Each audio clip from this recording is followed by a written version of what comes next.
Oh, thank you, thank you. Good afternoon, everyone.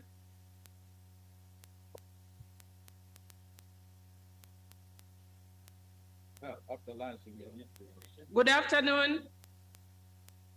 Can we please have our seats so that we can start?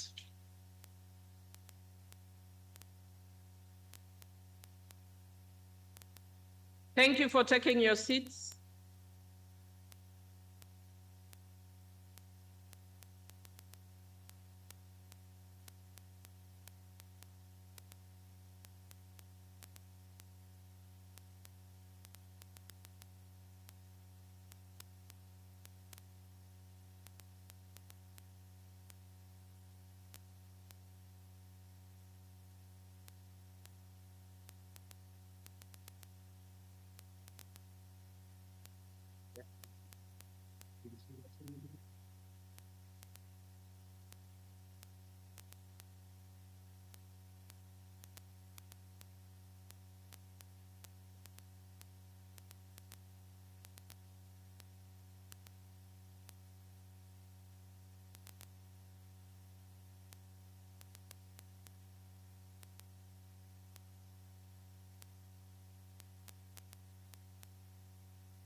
Good afternoon, members, again. I hope you had a good lunch. My name is Millie Odhiambo Mabona, Member of Parliament from Kenya, and also a member of the board of the PGA. Sorry that we have started a little late, and we hope to catch up with time in the process. And our panel, which is a second panel for this session, is on regional perspectives on the Rome Statute implementation, understanding the variances in the adoption of the reforming national laws. I know in the morning we had a lot of discussions around countries and the status of implementation of the Rome Statute in those countries. We're going to hear a little bit more from other countries on the implementation of the Rome Statute. And to start us off, we have Deputy Ramon Barrios from Honduras. I hope I got it right. Bienvenida. Proceed. Just to alert us, because he's going to speak in Espanol. You can switch on to channel 3. The English channel will be channel 3. Thank you.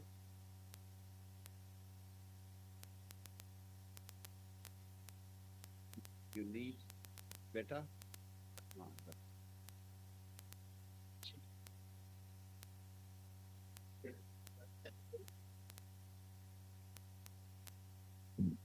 Buenas tardes, muchas gracias. Permítanme hablar en español por la fuerza de las palabras y de los sentimientos que tiene el idioma, en que voy a decir un sentimiento compartido quizá por ser el único representante de los parlamentos de Centroamérica. Honduras, mi país, firmó el Estatuto de Roma el 7 de octubre de 1998 y lo ratificó el 1 de julio del año 2002, una vez que lo aprobara el Congreso Nacional por unanimidad el 30 de mayo de ese mismo año. El 24 de enero del año 2002, la Corte Suprema de Justicia de mi país dictaminó a favor de la ratificación del Estatuto de Roma y estableciendo lo siguiente, la Corte Suprema de mi país: quien viola los derechos humanos ofende la conciencia humana en cuanto tal y ofende a la humanidad misma. El deber de tutelar tales derechos trasciende, pues, los confines geográficos y políticos dentro de los que son conculcados.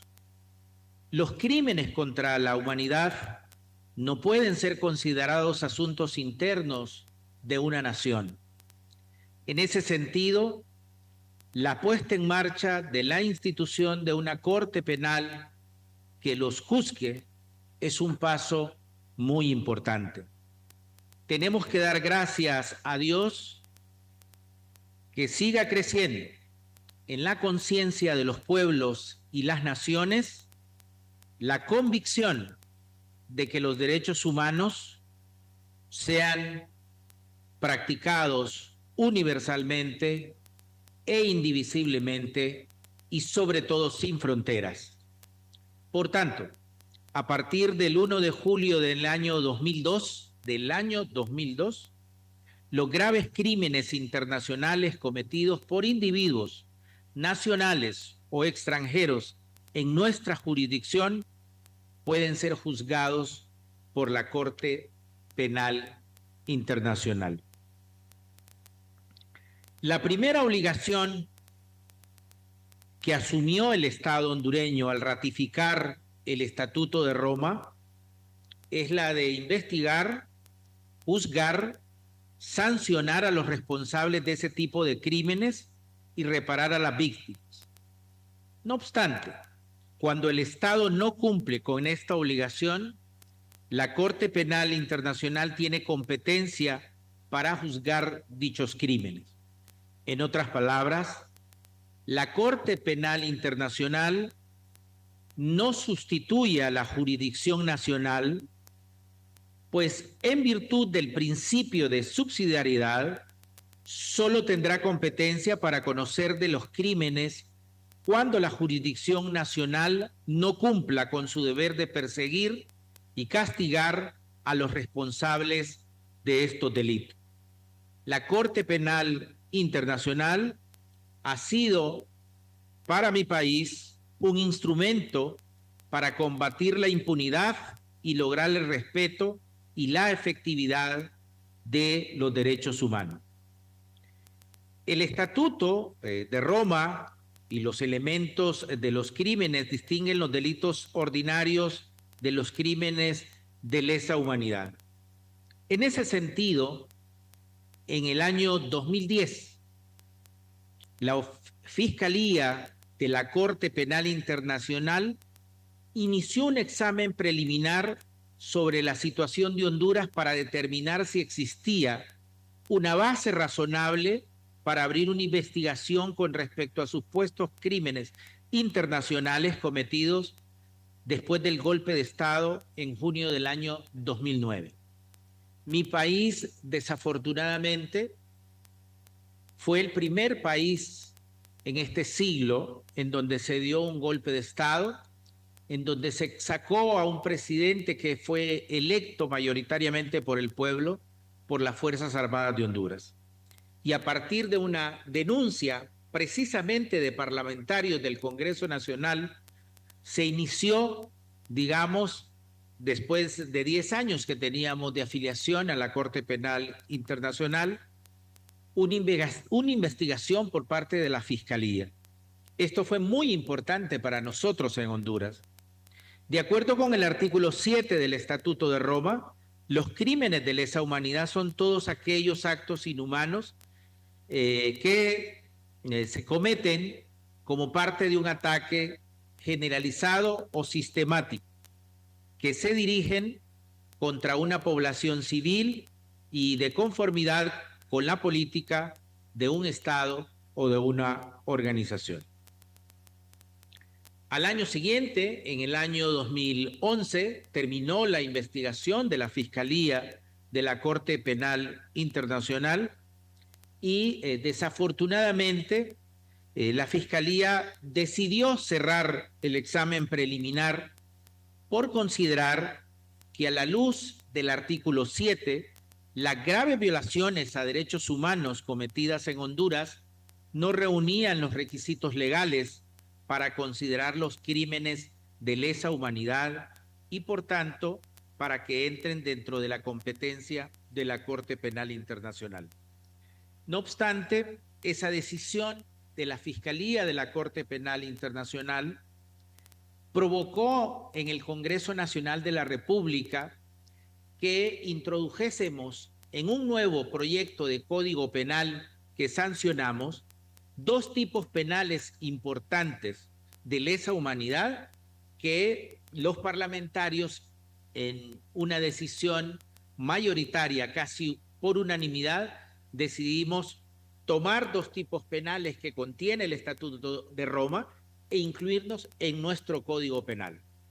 Y lo otro que nos pareció muy importante en el Parlamento hondureño fue que a partir de esa investigación que hizo la Fiscalía de la Corte Penal Internacional, las Fuerzas Armadas de Honduras, que son las que dieron el golpe de Estado a un presidente civil, tienen mucho temor a partir de eso de volver ni siquiera a insinuar a dar un golpe de Estado. No tuvimos un final feliz en el sentido de que nuestra denuncia prosperara, pero sí ha servido, como efectivamente lo hemos demostrado posteriormente, que las Fuerzas Armadas le tienen temor a la Corte Penal Internacional. Así que nosotros no nos equivocamos al habernos adherido al Estatuto y a la Corte Penal Internacional. Finalmente, nuestro Parlamento, este año, hubo un debate intenso, efectivamente, sobre la intervención que debía tener la Corte Penal Internacional en un conflicto en donde nuestro Parlamento ha actuado de manera casi unánime en solidaridad con nuestros hermanos palestinos y nuestros hermanos del Líbano, que son objeto de una agresión totalmente injusta por parte de otro Estado que dice defenderse.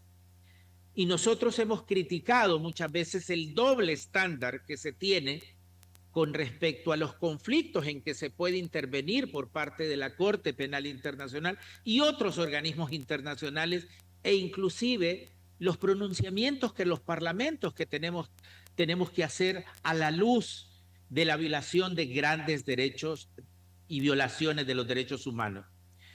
Yo quisiera finalizar llamando a ustedes, a nosotros colegas, que debemos de dejar el doble estándar y solidarizarnos con una actuación grave que está pasando en este momento en el mundo. La agresión de un país contra una población indefensa totalmente. Nuestra solidaridad del Parlamento hondureño con el pueblo palestino y con el pueblo libanés. De verdad que lo condenamos. Muchas gracias.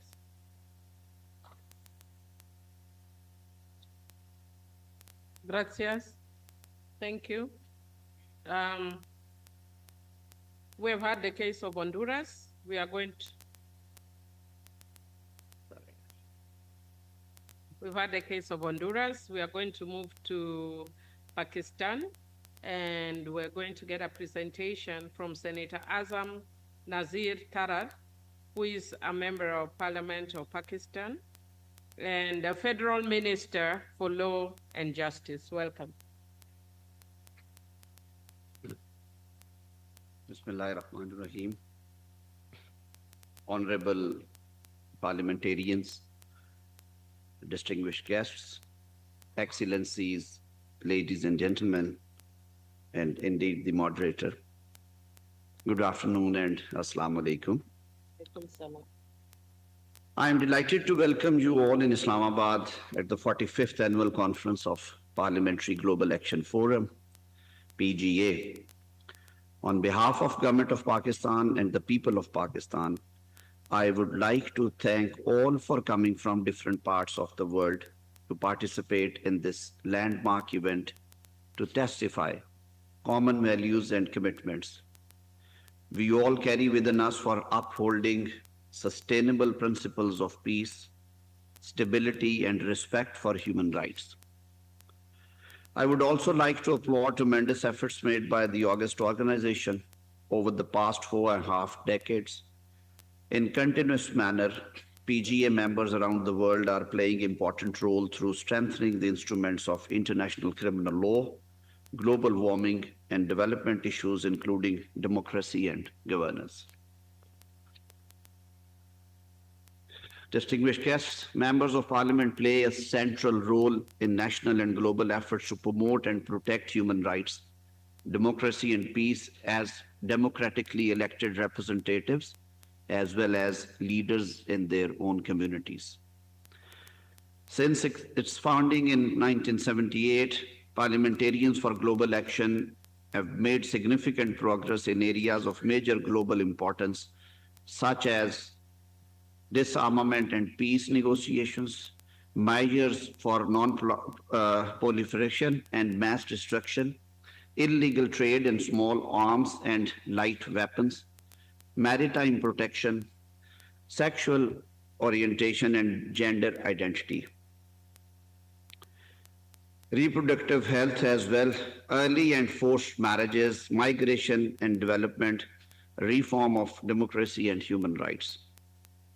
The present state of the world calls for our focus to the dangerous issues: war, economic inequality, climate change, and even democracy.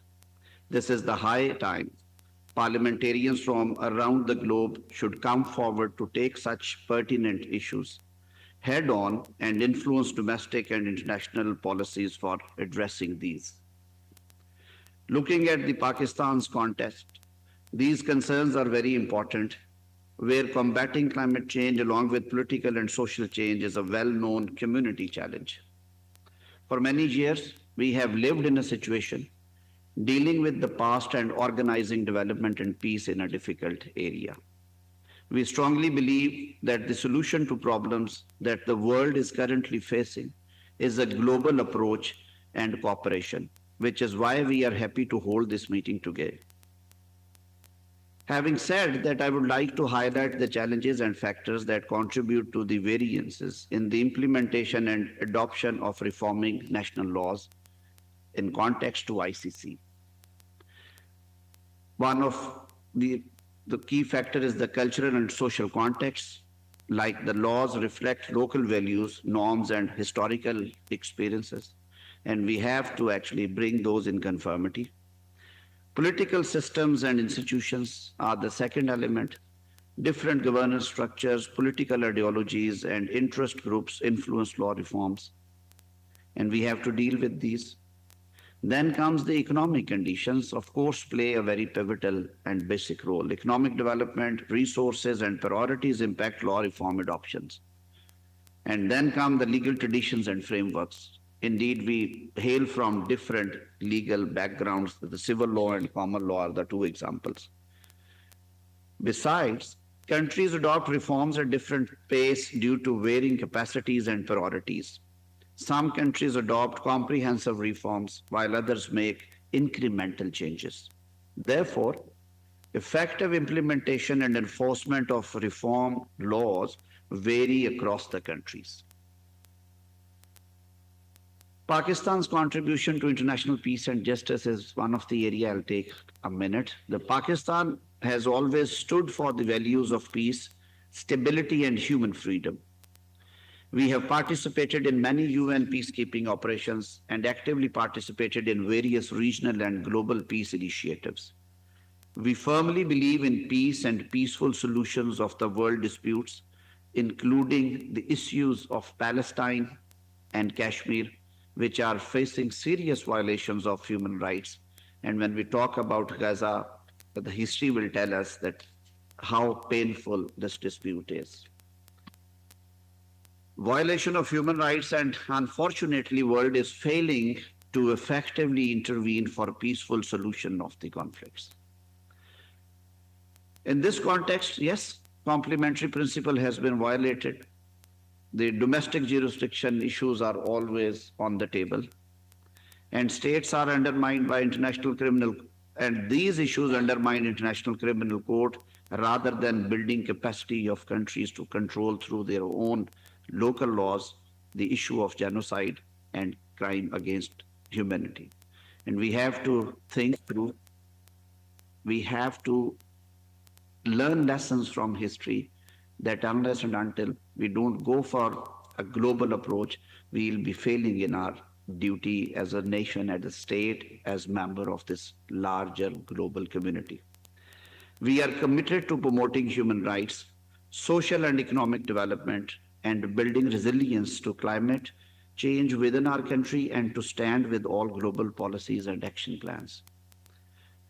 The legislation passed by National Assembly and Senate of Pakistan is of great significance for the rights of women, minorities, and poor sections of societies. Moreover, we are not only victims but also advocates for positive actions. And I believe that the time would come when we would also be heading towards some positive actions for joining this club, the International Criminal Court. Worthy parliamentarians from global parliaments, on this day we all appreciate the great role we play as representatives of our people, not in our countries, but for global citizens, for this beautiful planet. We need to give voice to voiceless, help those who need it most, and fight for global justice. And this is one of the areas where we should raise our voice against the crime against humanity, the horrible crimes like genocide. The work we do in gatherings like this should benefit the people and produce results, work that will be remembered for years to come, work that would benefit the posterities. This agreement is more than just talk. It is a call to action. We must also use our unity and influence to support the rule of law, protecting human rights, and work to address issues such as extremism, inequality, genocides, and crime against humanity, the war crimes. At the end, I would like to express my sincere gratitude to all of you for coming together for this wonderful event. Your contribution will help build a world of peace, justice, and respect. I believe that it is not too late to engage in dialogue, conversation, and work together to create an era of justice, peace, and prosperity for all across the world. Pakistan is working with the rest of the world to achieve these goals, and we look forward to working with each and every one of you to realize our shared dreams. Thank you very much. Thank you for the presentation. We'll move to Uganda, and we'll get a presentation from Honorable Fox Odoi Oyuelowo, Chairperson of the Human Rights Committee of the Parliament of Uganda. Welcome. Thank you, Honorable Chair, for the invitation to speak. And thank you very much for pronouncing my name correctly. the Honorable Chairperson and I belong to the same ethnic grouping in East Africa. Thank you, honorable colleagues, for listening to me this afternoon. The Republic of Uganda is a state party to the ICC statute.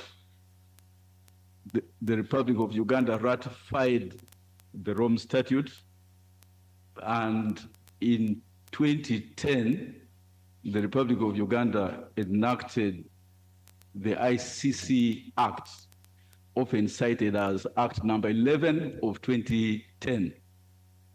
The objects of the Act were to implement Uganda's obligations under the Rome Statute, number one. Number two, to make provisions for the punishment of the crimes of genocide, crimes against humanity, and war crimes. And number three, to enable Ugandan courts to try, convict, and sentence persons for the crimes I have stated. Worth noting that sections 7, 8, and 9 of the Act provide for the offenses of genocide, crimes against humanity, and war crimes, respectively. The punishments given under the law are the following: genocide, imprisonment for life or a lesser term, section 7.3. Crimes against humanity, imprisonment for life or a lesser term, section 8.3. War crimes, imprisonment for life or a lesser term. I make reference to this because I will make general comments in respect of that. Subsequently, the Republic of Uganda created a war crimes division at the High Court of Uganda. The Republic of Uganda was also one of the first countries to invite the prosecutor to investigate crimes under the ICC statute.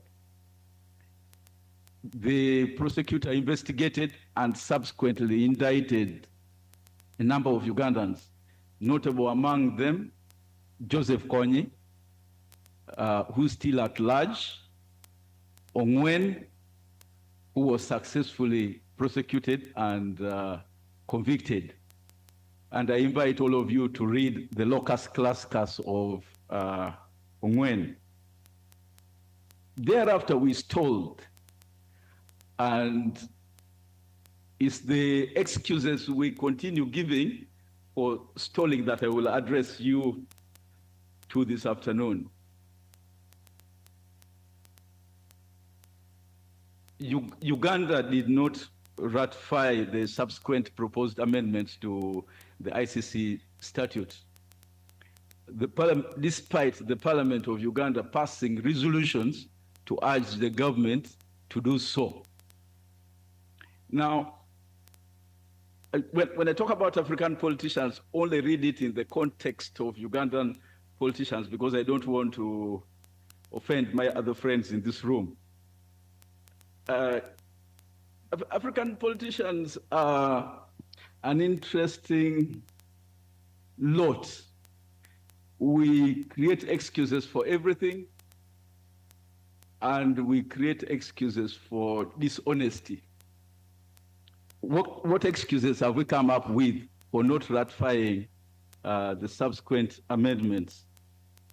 Number one, if you speak to the powers that be in Uganda, they will tell you that there's a distinction between wars of aggression and wars of liberation. And there's a very thin line between wars of liberation and wars of aggression. What is the objective reality on the ground?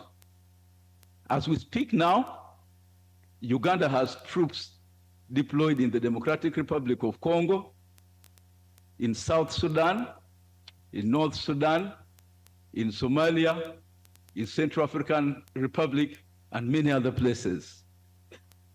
So if we sign up to the crimes of aggression, we may be the first ones to be prosecuted. So every time you raise this, they will tell you, but there's a difference. In Somalia, we are defending our Somali brothers. In the Democratic Republic of Congo, we are hunting down the Allied Democratic Forces. Are we involved in aggression? Probably yes, probably no. But we will always flag this as a dishonest defense, in my view. Number two, they will also argue that the sentences provided under the ICC statute are weaker than the sentences provided in our national laws. Genocide is mass murder. The sentence provided under the ICC statute is a maximum cap of life imprisonment. Murder in Uganda attracts the death penalty. So we still keep the death penalty in our statute books. But this defense is still dishonest because when we domesticated the ICC statute for genocide, we went for the maximum cap of life imprisonment. So why do we later in the day raise that defense in respect of aggression and other offenses? Number three, they will tell you, and I had this argument this afternoon, that the ICC only targets African leaders. And they will cite the case of Bashir, they will cite the case of Ruto, who is somebody's president now. They cite the case of Uhuru and several others. Again, the objective reality on the ground is this, that Africa's per capita contribution to wars and confusion in the world is much higher than anybody else's confusion.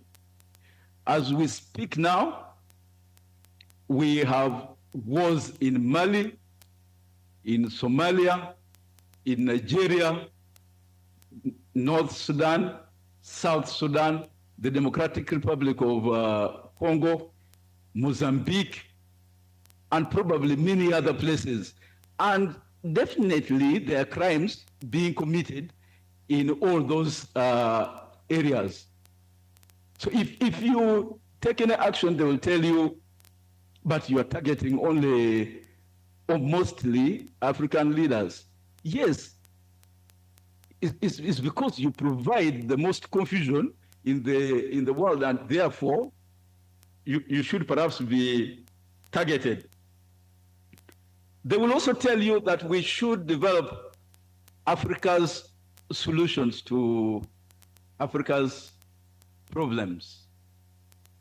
Africa's solutions to Africa's problems. I'll make no further comment. Number five, they will tell you that the international community is migratory in their focus on international crimes committed, especially in Africa. So if you speak to the people in my government today, they will tell you there's ongoing war in North Sudan. The world has since shifted its focus. There has been war for a very long period of time in the Democratic Republic of Congo. I think we have normalized it. I no longer see it on the headlines. The war in South Sudan, Boko Haram in Nigeria. I don't even remember the last time I heard about Boko Haram, and I'm from the African continent. The focus now, and probably rightly so, is on Ukraine, is on Gaza, is on the situation in the Middle East. And I think we have also forgotten that there's war in Syria. When was the last time we sat down to discuss the confusion in Syria? Then there's the argument to withdraw or to remain in the ICC. And African politicians will always threaten to withdraw from the ICC when their comfort zone is threatened. when they prosecuted Uhuru Kenyatta and Ruto, the African Union sat and passed a resolution that we must withdraw from the ICC. And I kept on telling the people back home, we were the first ones, one of the very first ones to invite the ICC to investigate Kony and the confusion back home. At what point did we take the position that we must now withdraw? I am summing up, and in my summing up, I want to appeal to you, honorable colleagues, that they are irreducible minimum principles. And to me, these irreducible minimum principles can only be presented by asking you two questions. Question number one,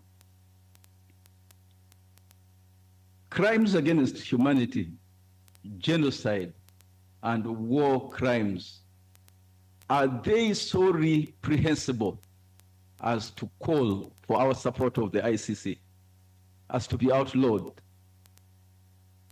The answer to any member of the PGA should be a definite yes. Should be an automatic yes. The answer should be in the affirmative. My second question, with all its imperfections, and I'm recognizing here that there's no human enterprise that is perfect, should we continue supporting the ICC? Again, the answer to all of us seated in this room should be a definite yes. We can talk about making it perfect, but the irreducible minimum principle should be that we must continue supporting the ICC. And lastly, you know, the administration of justice, more especially the administration of international justice, is a noble and thankless job.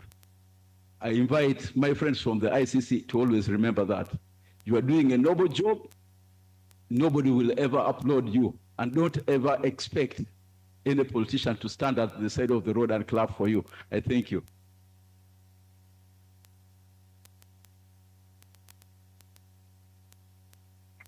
Thank you very much for such a good presentation. Before I call our last speaker on this, I just wanted to say, because you mentioned Uhuru Kenyatta and Ruto, forgetting that maybe there are people who don't know who Uhuru Kenyatta and Ruto are. And I know because Kenya is often used as an example of why ICC is used as a prosecutor for Africa. In Kenya, it is Kenya that invited ICC. ICC did not invite itself to Kenya. When we had the post-election violence in Kenya, and we were asked through the mediation team to look for local solutions, and there were 6 names that were given in an envelope to a mediator, and who are that contained suspects, and they were supposed to be tried within the country. But we preferred to go to the ICC. So nobody invited us, we took ourselves there. And having taken ourselves there, we then turned around and said ICC is prosecuting us, as prosecuting Africans. So Kenyan case is actually a mixed bag, but I would consider it mainly positive, in the sense that one of the 2 people who are prosecuted, of course, all the people who are prosecuted were released. However, 2 of the people who are prosecuted, one is the immediate former president. He was thereafter elected as president. The second person who was prosecuted is the current president. And so it speaks again to some level of fairness of ICC, because they went through the trial and they were heard, one of them as a sitting member, head of state, And they were both acquitted, and the other people were both acquitted. Of course, it also speaks to the issue of protection of victims, which also came up very strongly, and whether there's ability to protect. But then it also speaks to the issue of innocence until proven guilty. Everybody presumes that if you are taken to ICC, then you are definitely guilty. The courts are supposed to find you guilty. I thought I just wanted to clarify that, because after we hear our last speaker, then I'll open the door for debate. My brother from Uganda has raised some very interesting discussions, and I could see animated consultations even as he was speaking. And on that note, I'll invite our last speaker for this session, Honorable Margarita Stolbizer from Argentina. She's the founder and president of the political party Generation for a National Encounter, and is a former PGA president. Honorable Margarita will be speaking to us online or virtually. Welcome, Honorable Margarita. Muchas gracias, estimada diputada Mili. Voy a hablar en español. Lamento mucho no poder estar con ustedes en Islamabad. Un problema de salud me ha impedido hacerlo a último momento. Quiero felicitar a PGA por la realización de este 45 encuentro anual y la 13 Asamblea Consultiva de Parlamentarios por la Corte Penal Internacional. Esto vuelve a testimoniar el fuerte compromiso de PGA con la defensa de los derechos humanos, el Estado de Derecho y la lucha contra la impunidad. Justamente la lucha contra la impunidad como el camino más directo para garantizar la paz y la seguridad internacional es el objetivo principal de este Estatuto de Roma firmado en 1998. El Estatuto de Roma crea un sistema jurídico penal que debe funcionar de manera armónica y que empieza estableciendo el deber principal, el deber primario de investigación de los crímenes más graves que afectan a la humanidad, estos crímenes internacionales, reconociendo al Estado como quien tiene el primer deber de juzgamiento. Esto a partir de establecer lo que se ha dado en llamar el principio de complementariedad, que establece entonces el funcionamiento de un sistema que empieza en las justicias nacionales. De ahí se va a derivar entonces el tema de nuestro panel, que es el deber de implementación de los estados, y que en nuestra región de América Latina tiene avances diferentes, digamos. Ya el preámbulo del Estatuto de Roma establece que la Corte Penal Internacional establecida en el Estatuto será complementaria de las jurisdicciones penales nacionales.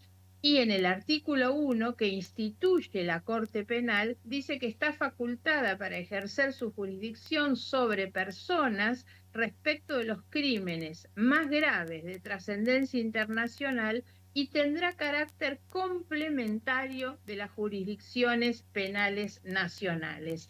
Ese principio de complementariedad fortalece las soberanías nacionales y es el principio de protección de los derechos humanos. Eso es lo que establece entonces un sistema que pone obligaciones a los países que no se agotan con la ratificación. Si bien el objetivo de universalización y que es lo que daría más fuerza a esta Corte, que es que todos o más países ratificaran o se incorporaran a este sistema judicial, lo cierto es que no es suficiente con ratificar, sino que de ahí se derivan una cantidad de deberes que tienen los estados para garantizar efectivamente el funcionamiento de este sistema. El deber más importante que se reduce de la firma o la ratificación del Estatuto de Roma es el deber de implementación. La implementación no es otra cosa que llevar a nuestra legislación positiva las normas específicas que están en el Estatuto y que son las que van a permitir la actuación de este Tribunal Penal Internacional. En particular, la primera obligación de implementación recae sobre la implementación de las normas que tiene el estatuto y dentro de esas la tipificación de los crímenes. Incorporar en nuestras legislaciones nacionales la descripción de los crímenes internacionales que están en el Estatuto de Roma es la primera, digamos, obligación que tenemos o deber de implementación, siempre aclarando que todas estas cuestiones no son simplemente atribuciones que los estados tienen, sino que a partir de la ratificación se han convertido en deberes jurídicos de los estados que tienen que hacer esa, acomodar esa legislación nacional. Entonces, decíamos, lo primero es implementar las normas, tipificar los delitos, incorporar las normas procesales y también todo lo que hace a la jurisdicción y la competencia de los tribunales y de la Corte. A partir de la implementación de esta tipificación, devienen también otras obligaciones de implementar en la legislación nacional, como es la ratificación de las enmiendas de Kampala, los acuerdos de privilegios e inmunidades, los acuerdos de cooperación con la Corte y todas las acciones que también son deberes para los estados para fortalecer la Corte y preservar su integridad, ¿no? Contribuir a la designación o la nominación de candidaturas de jueces y demás. Insisto, porque se trata de un sistema jurídico penal que no sustituye la justicia de los países, sino que solamente va a actuar cuando la justicia nacional no puede o no quiere hacerlo. No es una instancia de apelación, no sustituye, al contrario.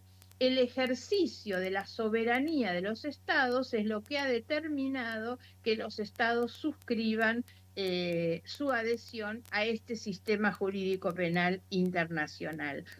Dentro de, a mí me gusta siempre hablar del rol de los parlamentarios, ¿no? Los parlamentarios tenemos un primer rol por haber sido electos en representación de nuestro pueblo, que es justamente eso, representar a un pueblo y en la mayoría de nuestros casos en América Latina representamos poblaciones que han sufrido muchas violaciones a los derechos humanos y entonces adherir a este Estatuto de Roma, implementar esas normas, participar de ese sistema de justicia penal universal es representar a los pueblos que realmente necesitan terminar con la impunidad, tal cual lo planteó mi colega Barrios de Honduras tempranamente, que es cómo en nuestros países esto nos sirve en realidad para prevenir y evitar cualquier tentación de sectores autoritarios que quieran interrumpir los gobiernos democráticos para violar los derechos humanos.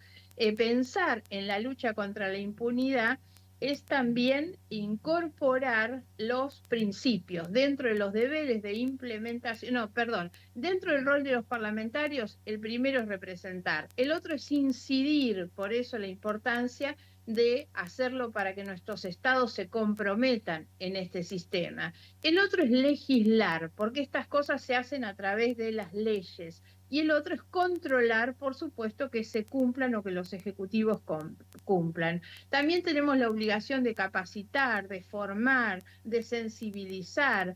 Y en el tema de adaptar las leyes, decía, la implementación nos implica el deber de incorporar los principios de legalidad.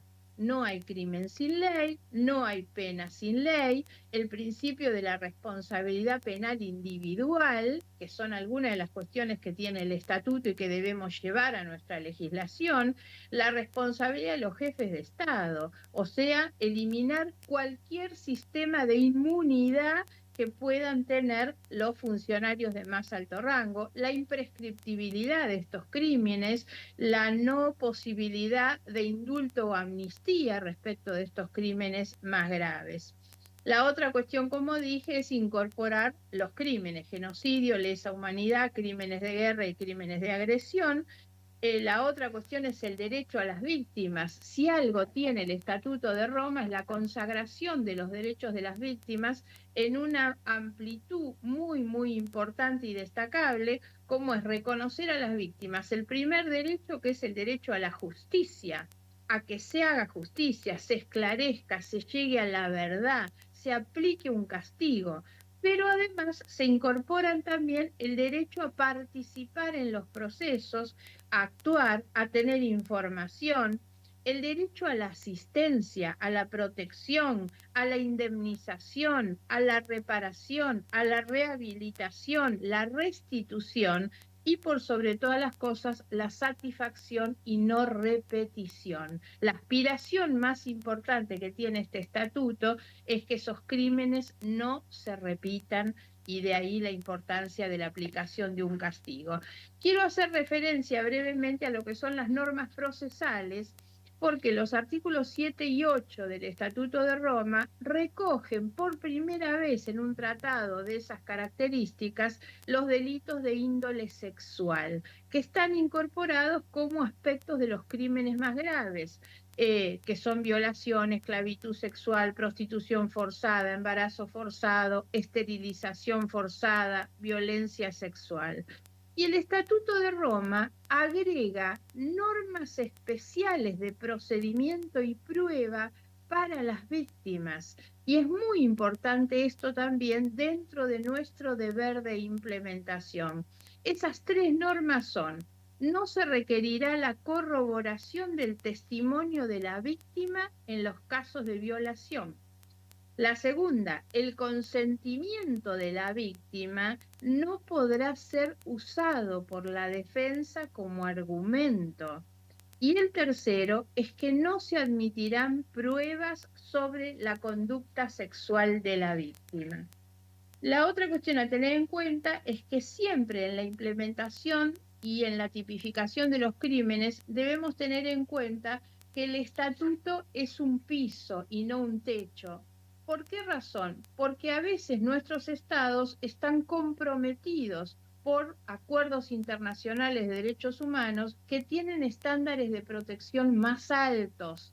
El Estatuto de Roma, si bien tiene estándares de protección altos, no son los más altos porque en función de buscar los acuerdos y las firmas necesarias, se cedieron en algunos aspectos. Entonces, cuando nuestros estados tienen protecciones más altas, eso es lo que hace que se pueda satisfacer el compromiso de implementación con el estatuto.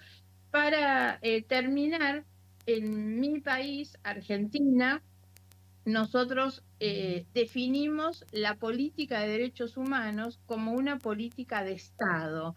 Por lo tanto, son las políticas que se sostienen a lo largo de los años y en todos los gobiernos, transversalmente.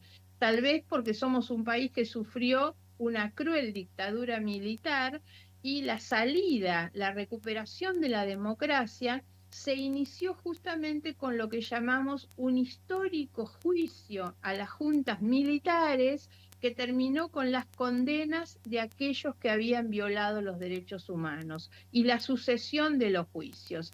A partir de ahí, nuestro país en enero de 1999 firma el Estatuto de Roma del 98. En el año 2001 se dicta la ley 25390 de ratificación del estatuto. En el 2007 se dicta la ley de implementación, tipificando todos los crímenes que quedan incorporados en nuestro Código Penal.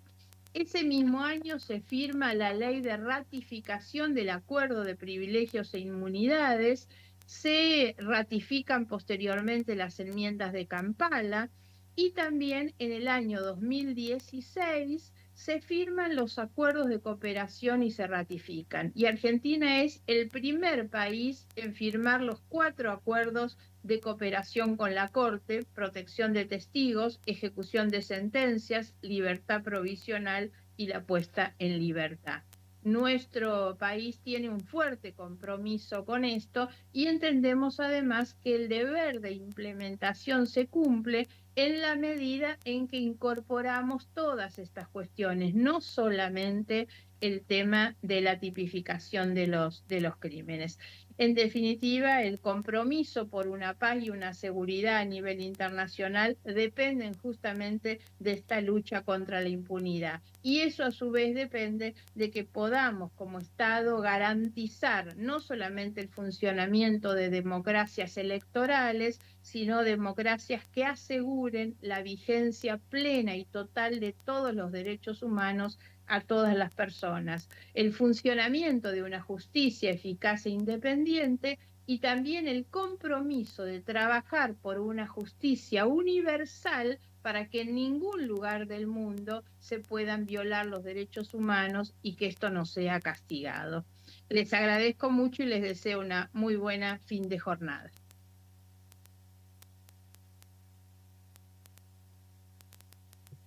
Muchas gracias, Deputy Margarita. Thank you very much. I'd hope to delegate honorable delegates that would redeem time, but unfortunately not. So I'll only open the door for 3, or the window for only 3. The first 3, I think I've seen Tanzania, I've seen here. Pardon? Namibia. Oh, sorry, that's Namibia, and then I'll have here. Is there anybody else? I think that's all. So you're good people. Thank you. Proceed. Mr. Chair. Hello. Thank you, Chairperson. I have a question from my law minister. That whether our laws are tuned to co-op with the international laws, because we was talking about fusing both the laws, local laws with the international laws. Are our laws are in a position whereby the international laws can be tuned, flashed, and then can adopt all those international laws with the treaties also? Thank you so much. I think it's the most crucial question which actually stands in the way of rectifying international treaties or international arrangements. Well, the law is something which can always be modified, enacted, synced with the obligations which you actually accept while rectifying a treaty. I'm sure there are many international law experts here and some of the students like me who know little about international law. Why international law or international instruments are being widely criticized is the hesitation on the part of the states to not surrender, but to forego their domestic jurisdiction in many ways. In order to build a peaceful world and in order to achieve maximum benefits from international treaties, be that it may the International Court of Justice or International Convention Against the Illicit Trafficking in Drugs, or elimination of discrimination or covenant for civil and political rights, there has to be will on the part of state that it should not be a cosmetic exercise. There has to be a will, and I think these are the forums where we can discuss these things. We, being the parliamentarians, can campaign for it, can raise our voices on the floor of the House of the respective parliament, that let this world be a place to live for all, and not only for mighty figures. And I'm glad that PGA has been campaigning for this for a very long time. ICC was also one of the not if the brainchild, but I mean PGA had worked very hard for this. Laws are always modified, tuned in to get maximum benefits from the arrangements you are going to make. If you agree to enter into a community like the International Court of Crimes, you have to bring in line your domestic laws, like the 3 basic areas. In every country, these offenses are considered as universally accepted crimes by one way or another. If you are signatory to International Declaration for Human Rights, yes, these are crimes already there. If you are signatory to civil and political rights, yes, these offenses are, and even otherwise, these are now the crimes which are universally accepted crimes. So there is no, I would say, hindrance, or there is no kind of the legal obstacle in rectifying the treaty. If there is a will, there are many ways to do it. Thank you. Thank you, Namibia. Yes. Yes, thank you very much. My name is Max Kashimune from Namibia, the Namibian National Assembly, member of the National Assembly. As Namibia, we do agree fundamentally that the ICC is an important instrument for the protection of human rights which are inherent, which are inalienable, and which are indivisible. So the ICC for us is a very important instrument. And I've listened to the interventions since morning and the various concerns surrounding the ICC. And one crucial topic keeps arising, and that is the trust in the institution. Now, when one listens comprehensively to these contributions, you realize that the trust deficit in the judicial institution known as the ICC stems primarily from a belief that there are so-called superpowers that have not acceded to the Rome Statute in the first place. So we are perhaps of the thinking that as the PGA, and perhaps this is a philosophical question and thought to the panel, as a PGA, we should be questioning one thing. If you, as a nation, are part of the United Nations, and you have conformed to the values, the aspirations of the United Nations, to which the International Criminal Court falls under, then what is your concern really about acceding to the Rome Statute? We should start questioning that. We should go further and question whether is it not about time for the sanity and preservation of these institutions before other countries also say that, man, but we see this country is not joining. Why should we also join? And why should we keep joining such institutions? Is it not about time that institutions and organizations such as the PGA start posturing to say that the United Nations must in fact start compelling nations that will not join an institution, a very important institution, which brings international criminals of genocide and war crimes to account, such as the ICC, to start compelling nations such as the United States and so forth to accede to the ICC. Because if you know what the values of the United Nations are, why are you afraid to join an organization that is under the United Nations and that postures the values of the United Nations? Because we understand issues of you are afraid that your domestic laws will be violated and so forth. But is that really a concern? Is that the main concern? We should start questioning ourselves. And we should start also agitating as the PGA to start compelling and start agitating the United Nations to say that a nation must actually be compelled to join the ICC because other nations are joining. By now, why not you? What is the real reason why you are not joining a genuine institution such as the ICC? Thank you very much. Thank you. I think that's a comment, but which also it's not a question unless one person from the panel really wants to speak to it. It's a comment, and maybe I could just say that I could just try and say in one answer that once upon a time before I joined Parliament, I used to work in the children's sector, and if there was an international treaty that was widely ratified all over the world because it's non-controversial, was the Convention on the Rights of a Child. And there were only 2 countries that hadn't ratified it then. I don't know about the status now. That time, Somalia had not ratified it because it did not have a government. And the United States because it had the government. I hope that answers to you. And yeah, with the kind permission of chair, if I am allowed, as you rightly talked about the trust deficit or why they failed, These are, as my friend said, from here and there, and I think everyone should be on unison, that trust deficit comes from double standards. I mean, there are two war zones right now in the world, in this region. The response from mighty states, the states who matter in the world politics, response for Gaza and Ukraine is the answer. Very last one. I can see now people are carrying hands, but I don't think we have. Maybe I'll just give you this last one before I give my brother here to respond.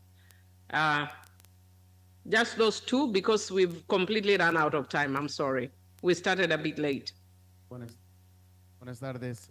Mi pregunta es para el señor de Honduras. In English, I'll do it in English so that everybody can actually get this. How daunting of a task was to bring the national laws of Honduras in conformity with the provisions of the Rome Statute when you had actually first acceded to it? So could you perhaps answer that? Because this was a long time ago, and then you obviously had to brush up your national laws or bring them in conformity with the provisions of the Rome Statute. Gracias.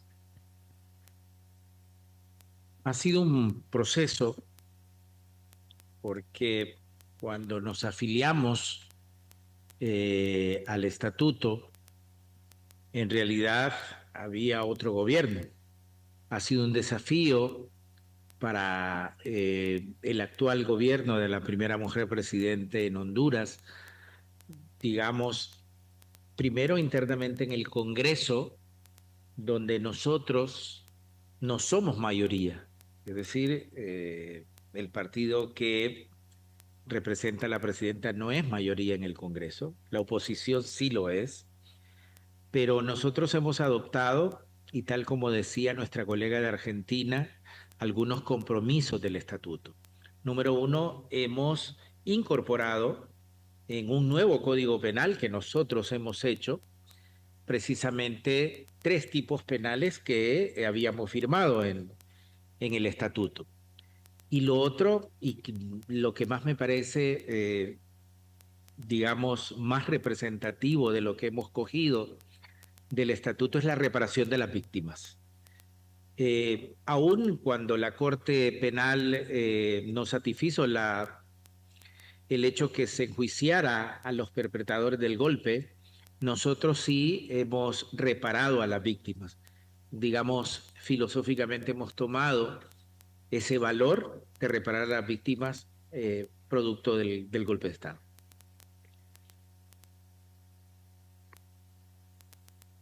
Thank you, Honorable Doyle. Just 1 minute. In 1 minute, my brother from Namibia, I think the trust deficit you are talking about is superficial. Put another way, the trust deficit is a creature of the political class, and I will illustrate in just half a minute. If you go to northern Uganda and you ask the victims of the Konyi War, they will tell you the ICC prosecuted Ongwen, the ICC is in the process of compensating them. The ICC is the best international instrument they have ever interfaced with. If you ask the members of parliament, they will tell you something completely different. I thank you. Thank you. I think that's a good point. That's a good point to close. And can we please give a general applause to the panelists for an excellent show? And of course to me for being a good moderator.